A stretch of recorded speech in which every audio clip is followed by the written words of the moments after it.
16 और 17 जून को आई आपदा से केदारनाथ में काफी नुकसान हुआ था। हजारों तीर्थ यात्रियों ने इस आपदा में अपनी जान गंवा दी थी। यहाँ के लोगों के मकान, दुकान, खेत खलिहान भी इस आपदा की भेंट चढ़ गए और केदारपुरी तहस नहस हो गई। साथ ही यात्रा बंद होने से रोजी रोटी का संकट भी पैदा हो गया था। लेकिन उसके बाद सरकारों की मजबूत इच्छा शक्ति के कारण लगातार केदारनाथ धाम में पुनर्निर्माण कार्य चले तो धीरे धीरे यात्रा पटरी पर लौटने लगी।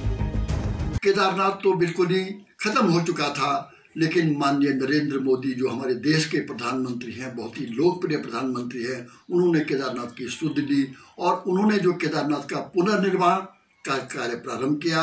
और उनके साथ हमारे जो अजय कोटियाल जी हैं, उन्होंने कहा कि भाई मैं जो हूँ इस पुरी को सजाना संवारना अब मेरे ऊपर छोड़ दो। और माननीय अजय कोटियाल जी ने जो केदारनाथ जी को सजाना संवारना, मार्गों की व्यवस्था, पुनर्निर्माण और वहाँ जो है 12 महीने रहने का जो उन्होंने प्रयास किया, उसी का फल है कि आज केदारनाथ जो है एक अपने में अलौकिक हो चुका है। आपदा के बाद साल 2014 से यहाँ पर पुनर्निर्माण के काम शुरू हो गए थे। पहली बार देश के प्रधानमंत्री बने नरेंद्र मोदी ने भी स्वयं केदारनाथ धाम आकर केदारपुरी को नए स्वरूप में लाने का खाका खींचा।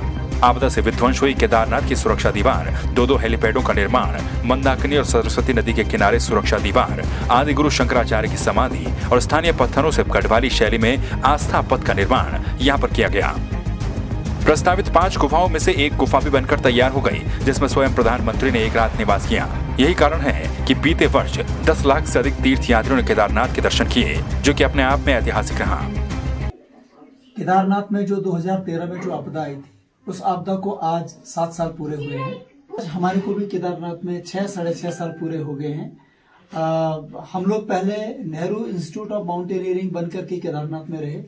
उसके बाद उस दौरान हमने पुनर्निर्माण का कार्य किया और आज वुडस्टोन बनकर के हम इस केदारपुरी को संवारने का काम कर रहे हैं। सन 2013 में आई प्राकृतिक आपदा की आज 7वीं बरसी है। हमारी पूरी टीम प्राकृतिक आपदा में मारे गई सभी आत्माओं को भावपूर्ण श्रद्धांजलि अर्पित करते हैं। 2013 से हमारी टीम यहाँ पर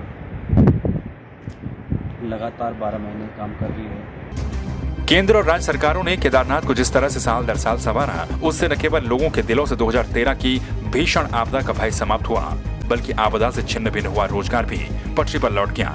सरकार के कार्यों का ही नतीजा रहा कि बीते 2-3 सालों में केदारनाथ यात्रा में लगातार इजाफा देखने को मिला।